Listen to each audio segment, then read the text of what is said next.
जम्मू कश्मीर की आवाम के उनके जज्बात और उनकी तकालीफ की अक्कासी इस ऐवान में हो सकेगी।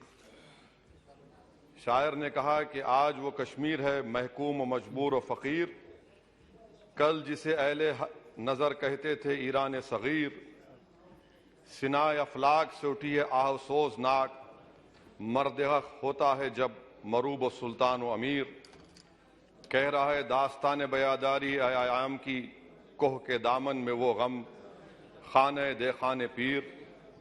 और किसी और जगह पर एक शायर ने अच्छा कहा कि घात में सयाद पहलू में है खटकता तीर का, एक पहलू ये भी है कश्मीर की तस्वीर का। सर, मैं यहां पर ये बात साफ और वाज़ेह तौर पर कहना चाहूंगा कि एक आरटीआई के एप्लीकेशन में यह कहा गया जवाब में कि 30 साल में 1724 मिलिटेंट्स को हुकूमत और फौज ने, पुलिस ने उनको मारा, मिलिटेंट्स को, या उनकी मौत हुई, जिसमें से सिर्फ 89 कश्मीरी पंडित का कत्ल हुआ। और सर 30 साल में एक ही आदमी का। एक minute. Honorable members, if the House agrees, then the time of the House may be extended up to disposal of financial business of Jammu and Kashmir. Thank you. Please continue. और sir, हैरत की बात यह है कि कश्मीरी पंडित के ताल्लुक से बड़े गम और आंसू बहाए जाते हैं, मगर 30 साल में एक ही आदमी को कोर्ट ने उसको सजा दी। और विटनेस कौन था? कश्मीरी मुसलमान हरदनाथ वंचू के कत्ल के केस में। मैं सरकार से मुतालबा करता हूं कि एक आजादना कमीशन को फौरन बनाया जाए ताकि सच्चाई और हकीकत सामने आ जाए, दूध का दूध और पानी का पानी हो जाए। और हैरत अफसोस इस बात का है कि 1500 नॉन पंडित हिंदुओं का भी कत्ल हुआ मिलिटेंट्स की तरफ से, मगर उनके बारे में कोई आंसू नहीं बहाया जाता, उनके बारे में कोई पिक्चर नहीं बनती अपनी जेब गर्म करने के लिए।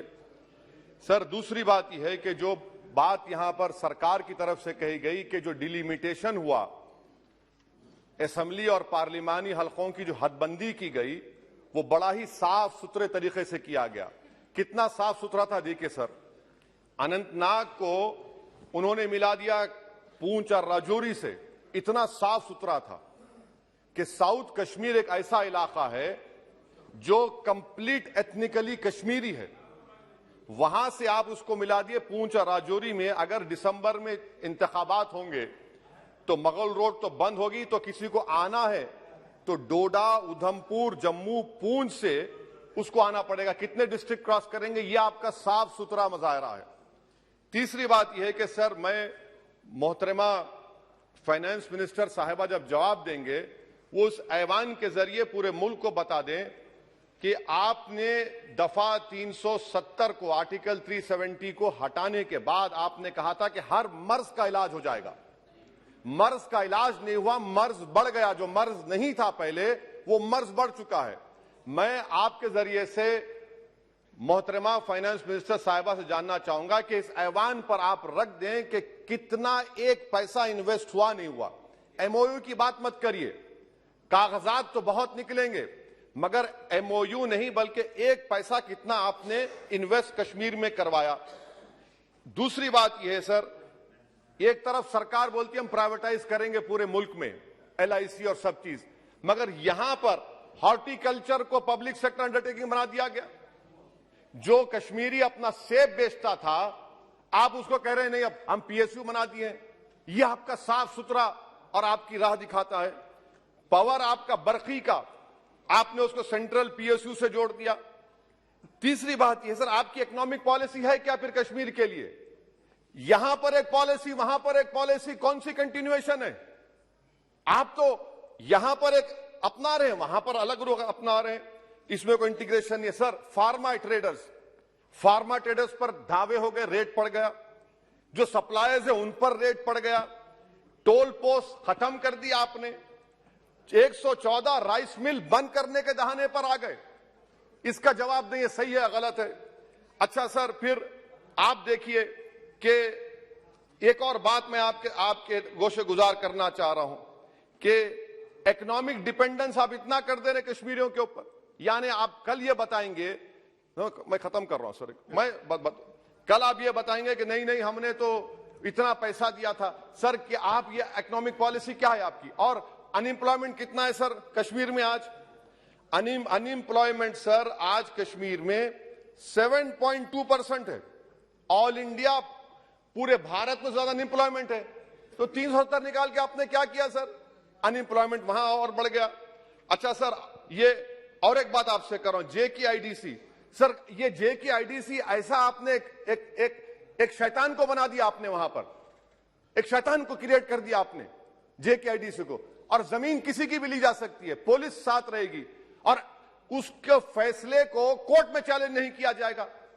ये जमहूरियत है ना, जमहूरियत में गलत फैसलों को कोर्ट में चैलेंज करेंगे, माने जमीन किसकी भी ले लेंगे, पुलिस का ऑफिसर साथ देंगे। तो इसीलिए सर हम ये कहना चाह रहे हैं कि हर एतबार से आपने वहां पर कोई गलत पॉलिसी की, और अखलाकी तौर पर, आईनी तौर पर कन्वेंशन जो है, ये बजट को यहां नहीं डिबेट करना चाहिए। इस बजट को तो वहां के मुंतखब शुदा अवामी नुमाइंदों को बहस करनी चाहिए। यहां पार्लियामेंट में बैठकर हम एक जम्मू का, कश्मीर का कैसे बजट पास करेंगे? तो गैर अखलाकी बात है, कन्वेंशन के खिलाफ है, और इसको बताता है कि आपका मंशा और मकसद क्या है, कि आप यहां पर कठपुतली की तरह कंट्रोल करना चाह रहे हैं। और क्या कश्मीर में मिलिटेंट्स एक्टिविटी नहीं, लोग नहीं मर रहे वहां पर, सिविलियन कैजुअलिटीज नहीं हो रही, बराबर हो रही है वहां पर। तो इसीलिए सर हम आपसे अपील कर रहे कि आप इन हालात को, खत्म कर रहा हूं सर, इन हालात को देखिए। और कश्मीर की जामा मस्जिद को क्यों नहीं खोलते सर? आप खोलिए ना जामा मस्जिद को, आने दीजिए। आपने जर्नलिस्ट फहाद शाह को पकड़ लिया, क्यों पकड़ा आपने? एक नहीं